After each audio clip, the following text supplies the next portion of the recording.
કોઈ અવગુણ હોય,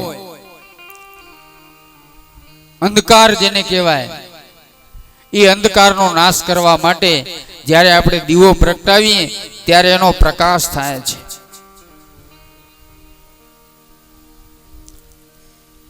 ભગવાન પાસે આપણે પ્રાર્થના કરીએ દીપ પ્રાગટ્ય દ્વારા કે મારું જીવન નિર્મળ બને, નિર્મોહ, નિરાભિમાની, કોઈ પણ પ્રકારનો મને કોઈ દિવસ અહંકાર ના આવે.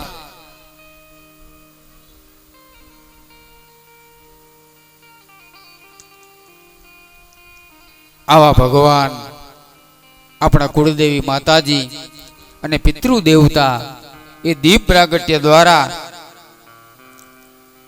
આપણને આશીર્વાદ આપે. અને આપણે પ્રાર્થના કરીએ દીપ પ્રાગટ્ય કરીને કે અમારું આ મંગલ કાર્ય સર્વ રીતે ખૂબ સારી રીતે આનંદથી, પ્રસન્નતાથી સફળ થાય એવી તમે કૃપા કરજો.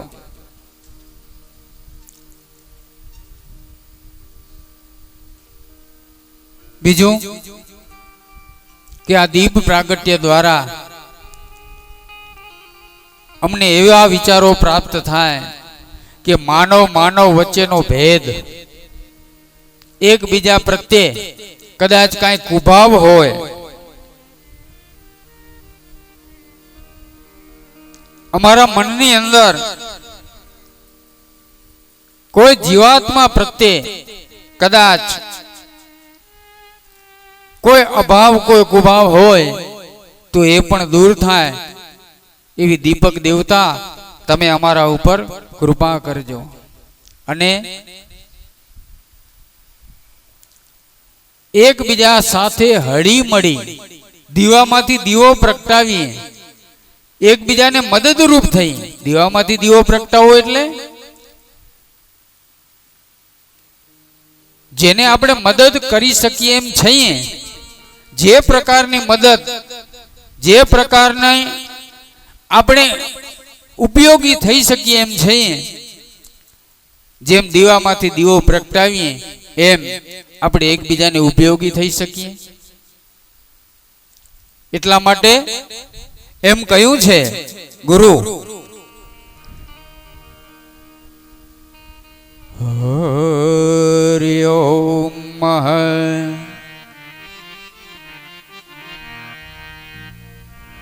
ज्योत से ज्योत जगाते चलो,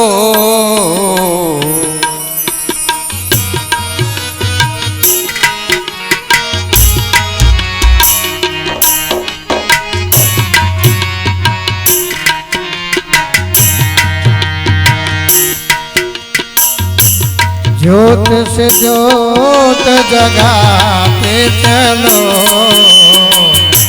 ज्योत से ज्योत जगाते चलो, प्रेम की गंगा बहाते चलो, प्रेम की गंगा बहाते चलो. राह में आए जो दीन दुखी,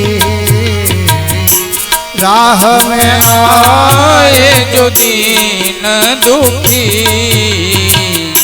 सबको गले से लगाते चलो, सबको गले से लगाते चलो.